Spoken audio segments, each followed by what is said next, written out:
ranch riding is basically lots of transitions within gaits and from one gait to another. So like you would go from a walk to a trot to an extended trot, maybe to a canter, and then back down. There are lots of transitions. And so in order to get your horse doing well in the ranch riding, you have to be able to communicate effectively with your legs, with your seat, with your voice, with your hands, because really, you want it to look like it's easy to do. You can always tell a more advanced horse and rider combination by watching someone's hands. When someone has active hands, they're reacting to what the horse does. The horse is making a decision, and the rider is reacting to what they do.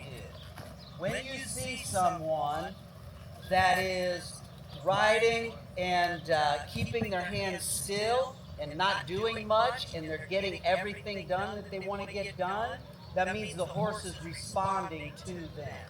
And so a lot of this stuff, when it comes down to doing the ranch riding pattern and even the ranch trail, if you watch someone's hands and you watch the way that their horse is responding or reacting to them, you'll learn a lot about what's going on. Some of you might have the ranch pattern, and so the first thing that happens is they have to go through the gate.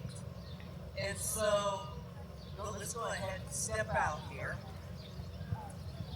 And so ideally, when someone goes to take their horse through the gate, they can approach the gate quietly, calmly, and side pass their horse right up to the gate, open it up, keep their hand on the gate, push it open, take their horse through while keeping their hand on the gate, make the turn, and shut the gate.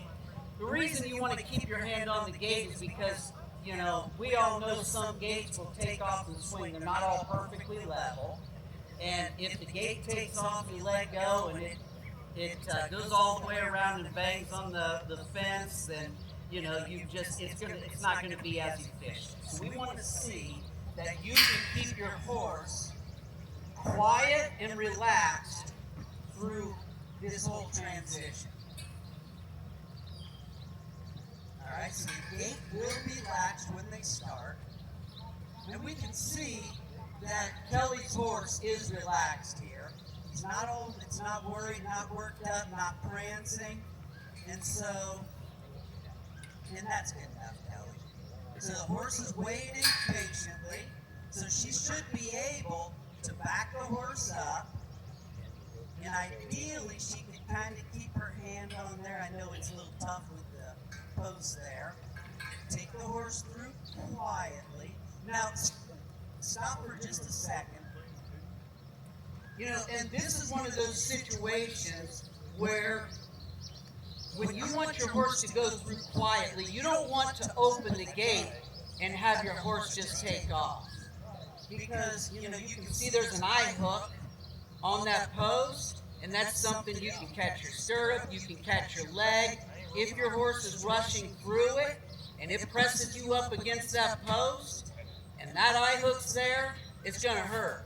And so really, you want your horse waiting for you and listening to you. You don't want them to assume that as soon as that opens up, they're supposed to go through and not pay attention. They have to listen. Okay, so now let's go ahead. You should be able to side pass the horse back over. So all these are places where we're going to learn how much control the horses have of the front end and the back end. So we should be able to move the front legs and the hind legs, side pass over, the horse waits patiently, she locks. Now stop for just a second. This is one of those places where if you want your horse to slow down and wait for you, you're not going to want to do this in the competition where you just stand there and count to 30. But right now when you're training your horse, you would want to do that. If your horse starts assuming, horses recognize patterns, and if your horse starts assuming that as soon as the gate's latched, we leave, they're going to start getting antsy while you're latching the gate.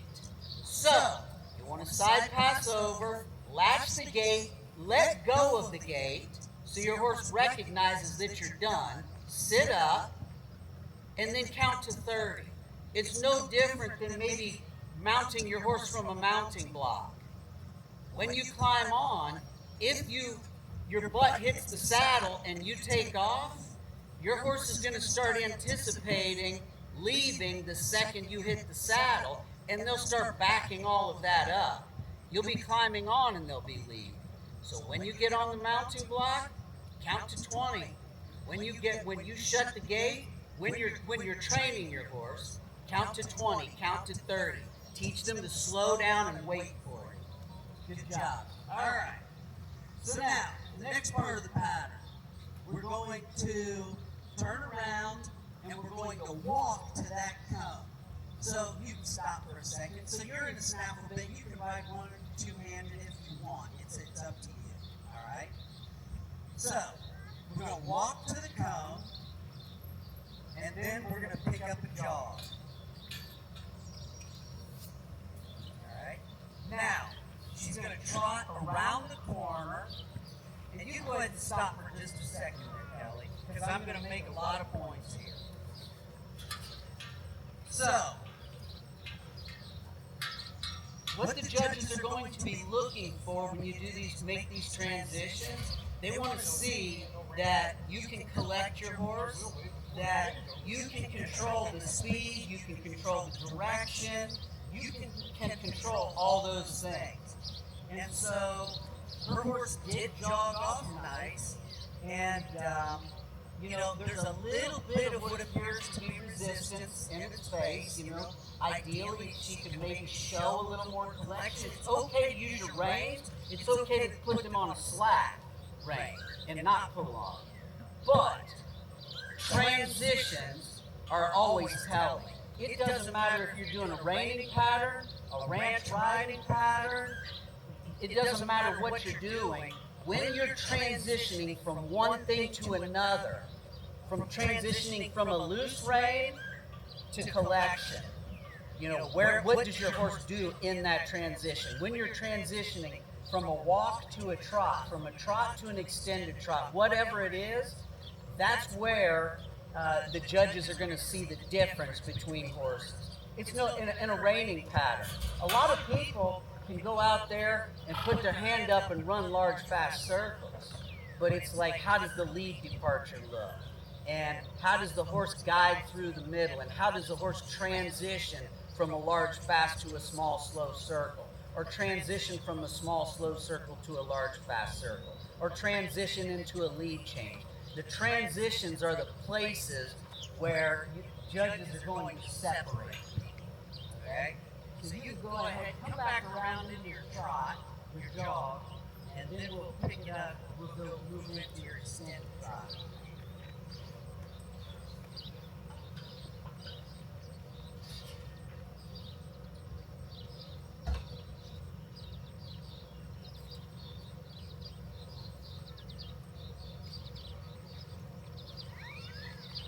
Alright, so you have our jog. Now we'll move up into an extended trot. Okay, and that was a good transition. And now from there, we'll go all the way around to the top where the gate is and stop. Have you seen the pattern, Kelly? Yes, sir. Okay. You can stop here. Now this will be where she is going to do a 360-degree pivot to the right. And what we're looking for is we want to see that the horse steps across its left front in front of the right front and kind of keeps its hindquarters in one location. We want to see the front end moving laterally, not the back end. And now you're going to do the same thing to the left. Good. So the horse a little better to the left and the right. All right, so now, go ahead and stop here. Kelly hasn't seen this pattern, and I'm going to throw a lot at her in the next few So, can you bring your horse out here? I'm going to talk about bits for just a minute. So, you know, she's obviously in a snaffle bit. And so, you know, snaffle bits ideally are for lateral work. I mean, obviously, you know, dressage riders ride in snaffle bits and do a lot of vertical work. But the thing is, when you pull on a snaffle bit, you know, if you pull on the right rein or the left rein, it pushes on the right side of the face. If you pull on the right rein, it pushes on the left side of the face. Now it pulls on the cheek as well. But the thing about a snaffle bit is if you think about a horse's head and its jaw, its teeth go like this, and then it has the bars where the gums basically where the bit sits. So with a snaffle bit, a lot of times you'll see a horse get its head in like a certain position where it sticks its head up in the air, because horses always go to where they find relief from pressure. And so with a snaffle bit, if they get their head at a certain angle, the bit is only applying pressure to their cheeks. And their cheeks aren't all that sensitive. And so what you'll have to do with a snaffle bit if they start sticking their head up in the air is get your hands down a little lower so that you can actually apply pressure to the bars of the horse's mouth. So when, you know, that's why you don't see people riding or competing one-handed in snaffle bits, because it would be hard to get the horses collected. When people show in snaffle bits, they show two-handed, because if they start getting pushy, you can pull on the right rein, which is going to push on the left side, and then pull on the other one, and you can kind of get them softened up a little bit. But a lot of that, you know, collection comes from the back end, so you're trying to push the horse's hocks forward to your hands to create collection. Collection is not about what happens necessarily up here. It's about driving the hocks forward to your hands. And so that's why you see people riding one-handed in a Western leverage type bit, because when you pull on it, the bit rotates and the chin strap can engage, and they won't find release from pressure by putting their head up in the air. So, horses always go to where they find relief from pressure. Even if a horse is doing something bad, ultimately they're looking for relief.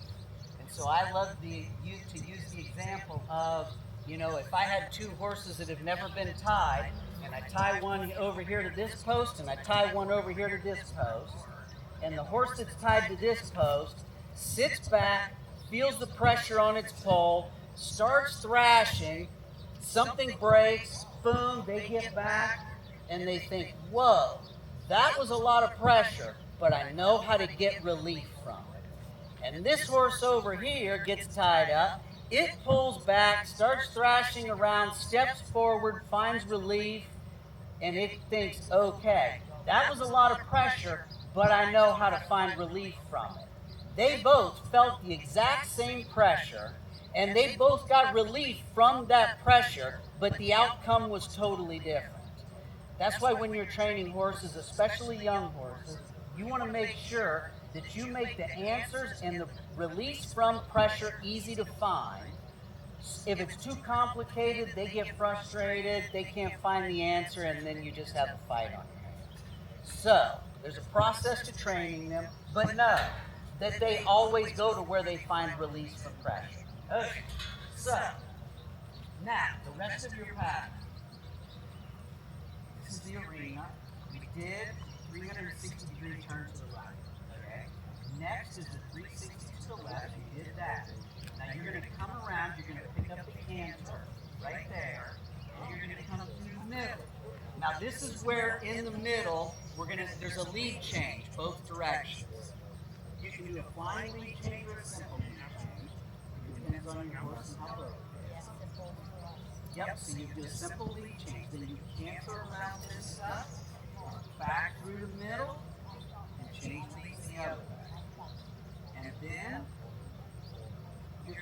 to come around the top of the arena, go down the side, and you're going to stop your horse, roll back to the left.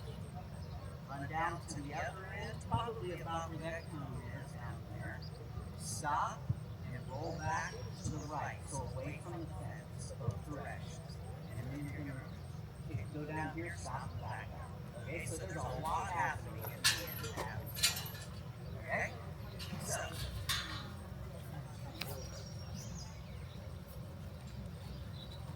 So let's go down there. You can pick up your canter.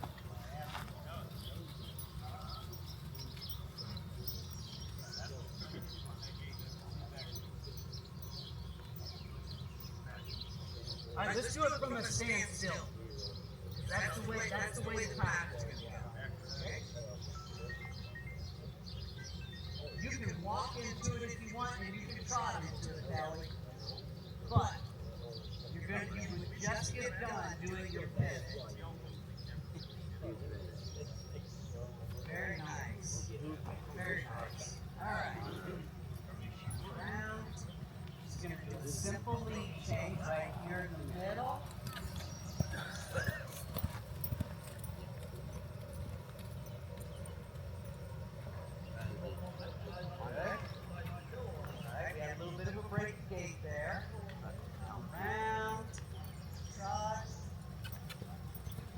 Picked up the wrong lead. Good. There you go. All right, so now here's where you come around, canter down, stop your horse, roll back to the inside.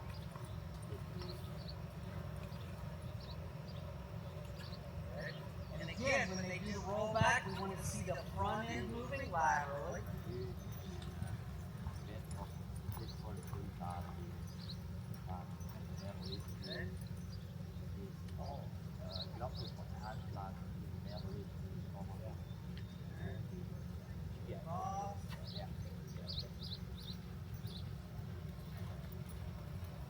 Stop and back.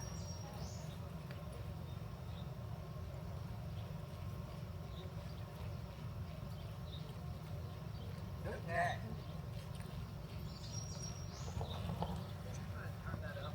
Oh, is there? Yeah.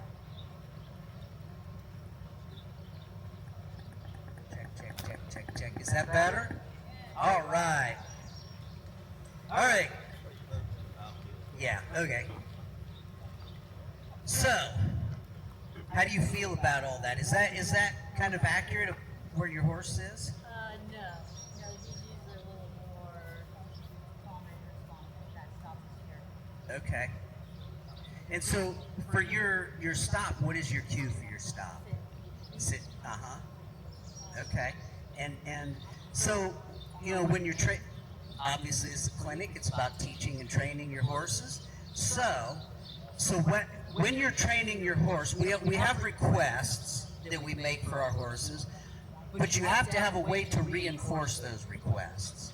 And so Kelly said she uses her seat for the stop. She wasn't happy with her stop. And so now I'm asking her, how do you reinforce that request? Usually have him get on the range and have him back up if he doesn't have to stop. Okay. And so you back him up using your reins. Okay.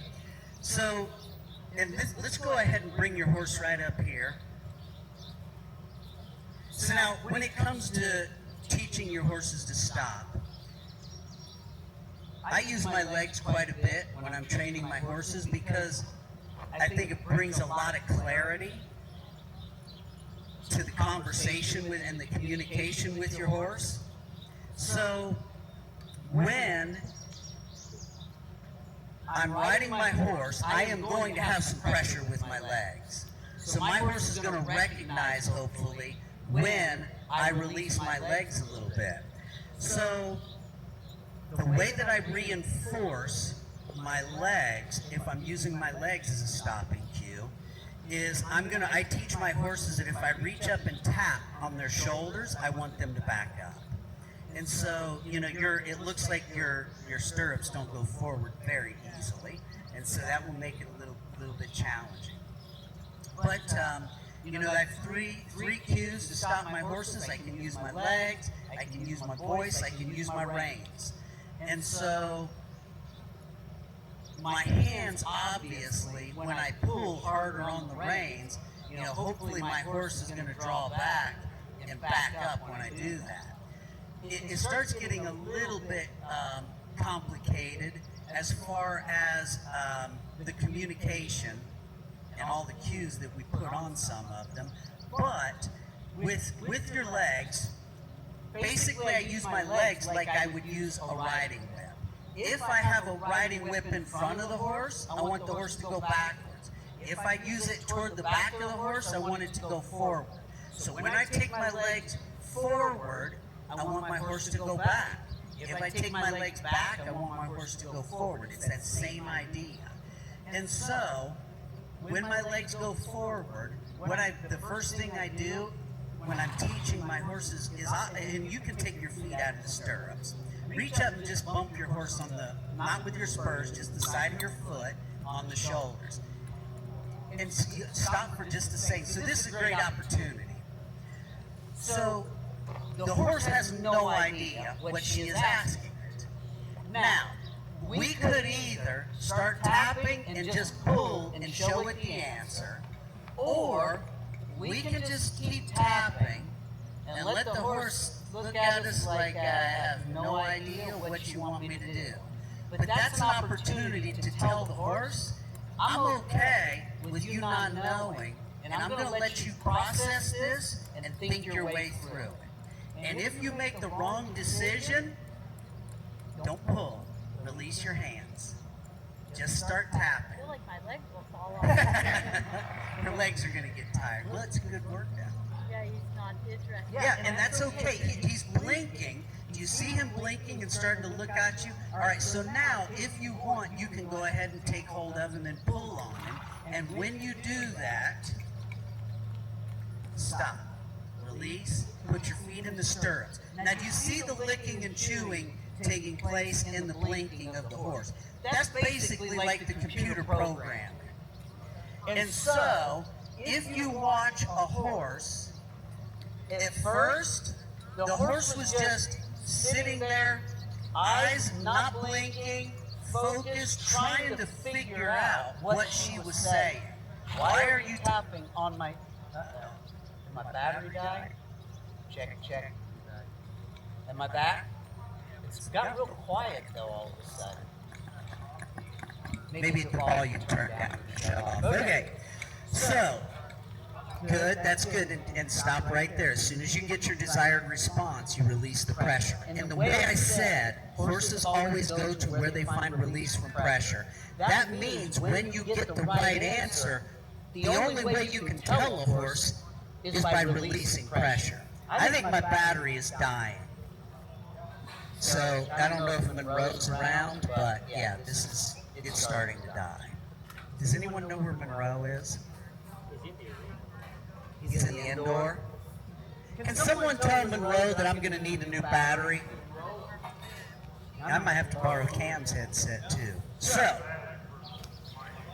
when I was saying earlier with young horses, we want to make the answers easy to find, and when they answer it correctly, the way you tell them is releasing the pressure.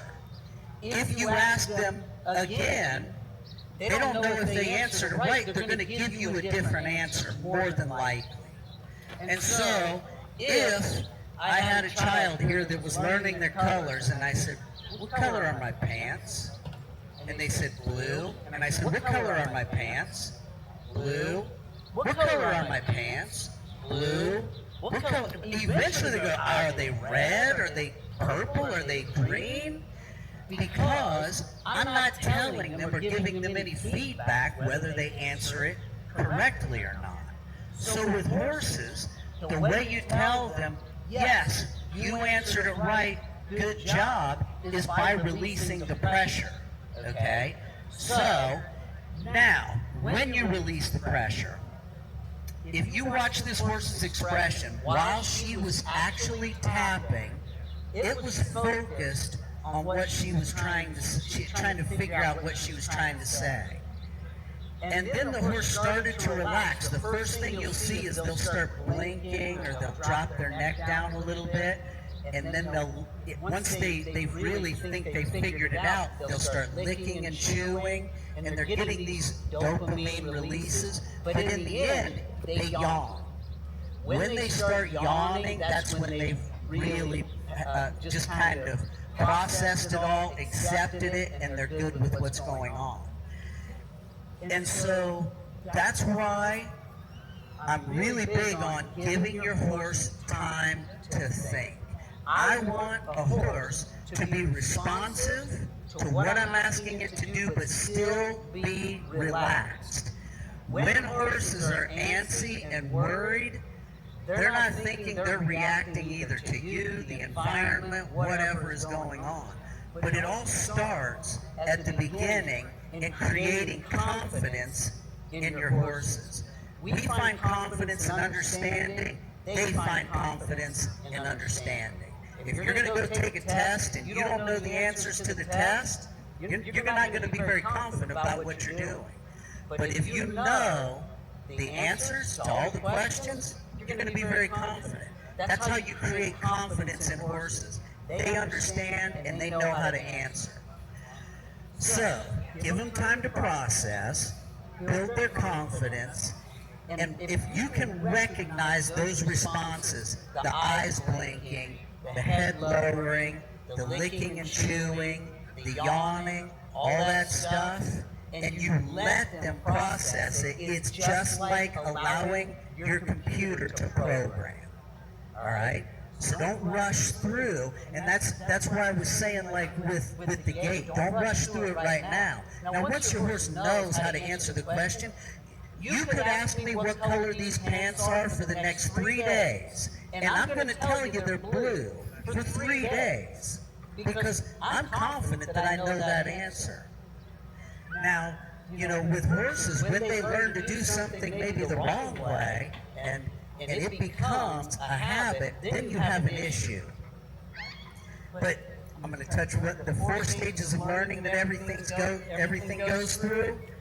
It is unconsciously incompetent. We don't know what we don't know. Then we're consciously incompetent. We realize, I don't know how to do this. Then we become consciously competent. We can do something, but we have to think about it. Once we've mastered it, we have become unconsciously competent. Like learning how to drive a car or whatever, when you get in, you think about every little step. I have to find the key, I have to stick it in there, and now I have to put my foot on the brake, and now I have to turn it. Well, after you've done it for 15 years, you can carry on a conversation. You've mastered it. You don't have to think about it anymore.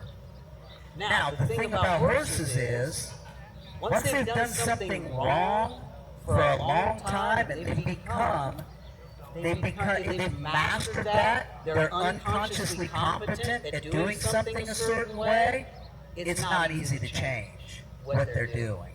So you think about those stages of learning and what the horse is going through, and at the beginning, allow them to have time to think and process what's going on.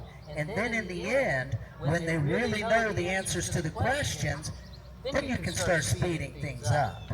All right. Does that make sense? All right. So always pay attention to the experience that your horse is having. All right. So let's go ahead and try it one more time. It's just the back up with your legs. Yep, that's okay. Tap, tap, tap. Good. Now you did help with your hands. That's okay. Lengthen your reins longer. There you go.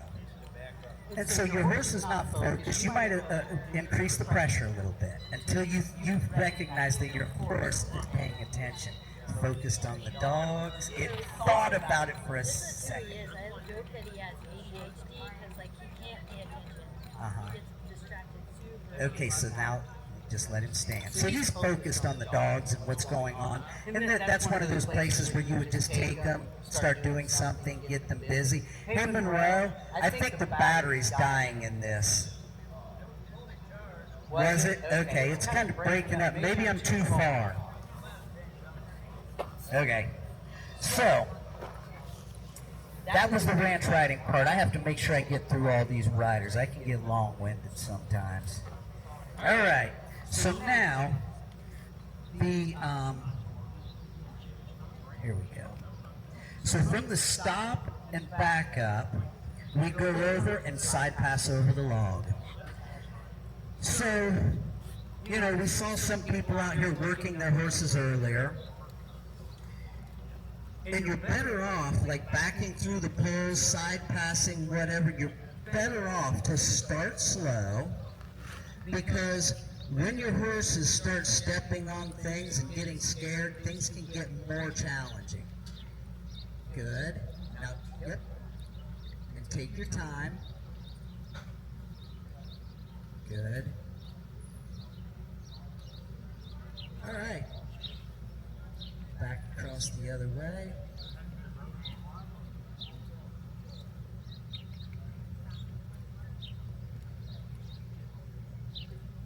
Yep.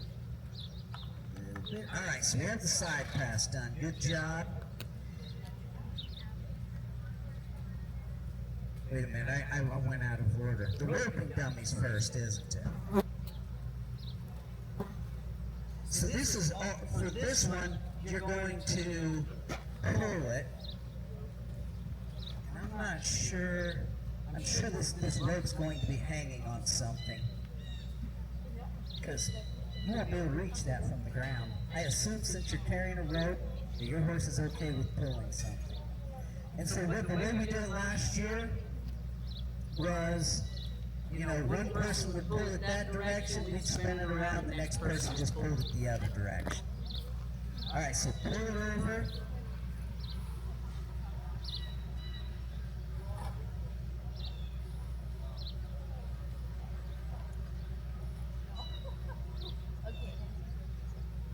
Good.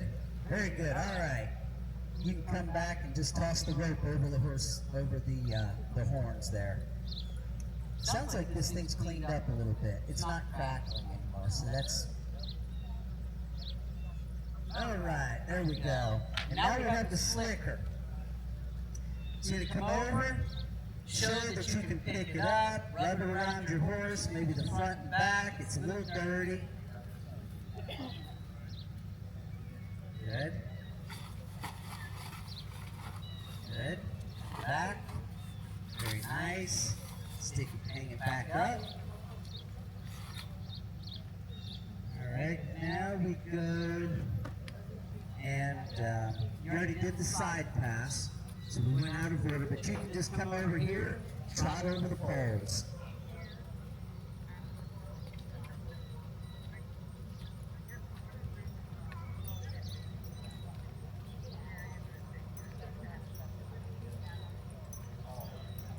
Very nice. We want to see that the horse can trot over them, not break gait. And then you have the bridge.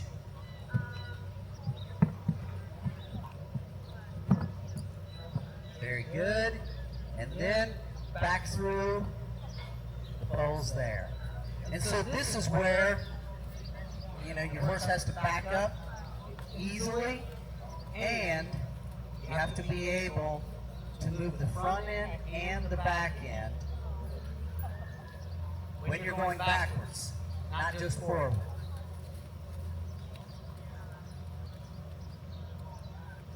Good.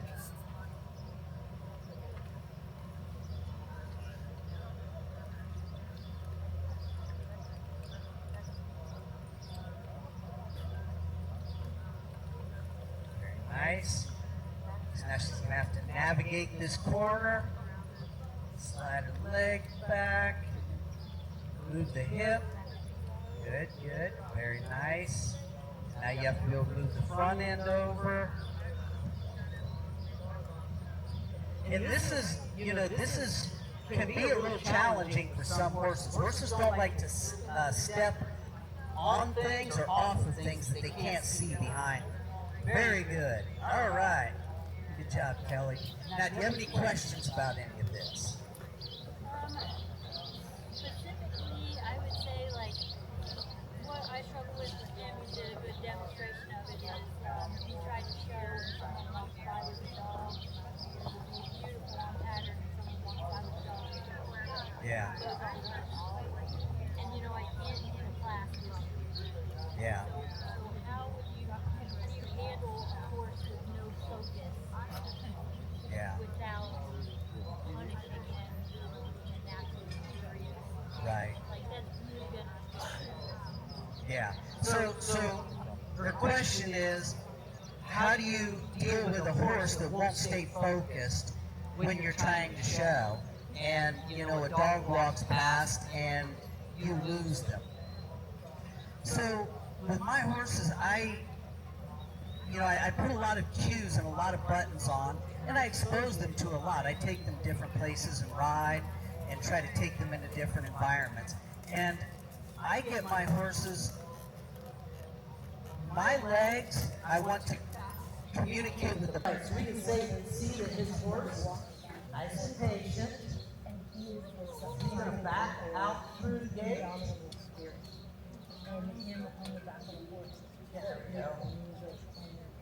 And the wider you open, the easier it is to get through. Like if you see his hand on there, you can move that front end over, out of the way. And then you can move the back end over where you need it to be.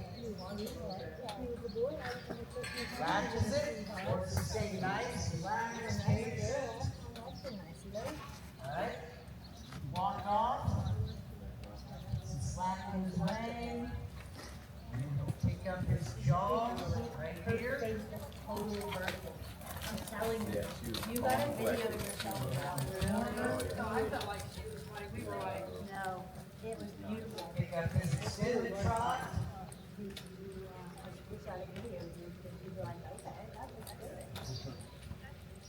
don't have to.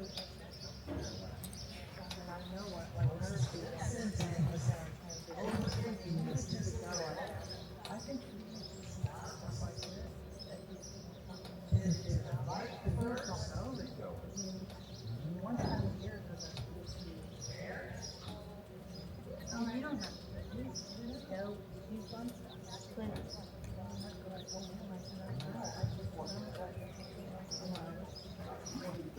I'm gonna take her and unpack her, and then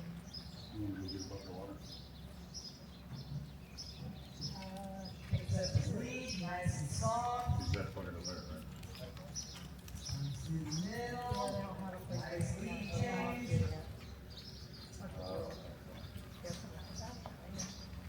See the horse has his cadence, his rhythm, no resistance, going right where he asks him to go, get faster than he wants him to go. Back to the middle. Nice lead change, got a little bit late there, and then you have to turn again. So you still, right in the middle of the reins, round, start building his speed, building. Ground's a little sticky, but we'll try it there. Roll back. we'll probably see you. We're gonna hang around for a little bit. Are you guys gonna do Roll it? the other end. Just throw it up there. Stop. Roll back.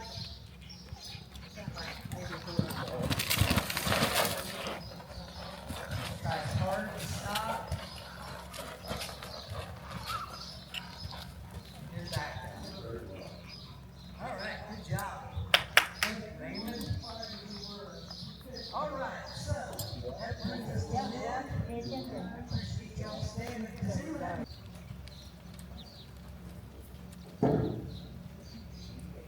Oh, I'll turn that around for you.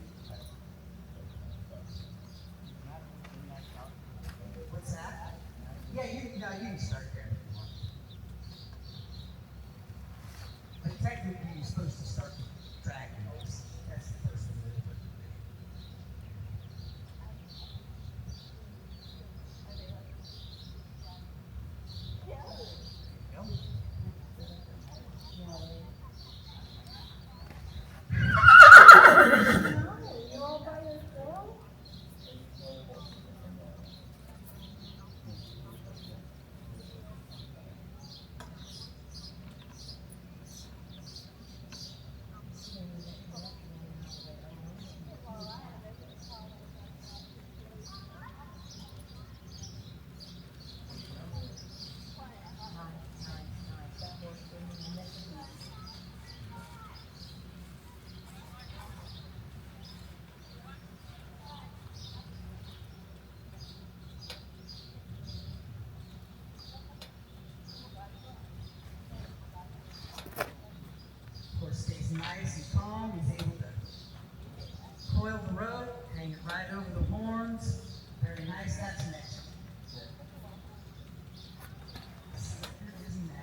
So I saw that the horse started to take some wrong steps there, but he was so good that he let you move him. Like when, if he started to back up too far, you asked him to stop backing, he stopped back.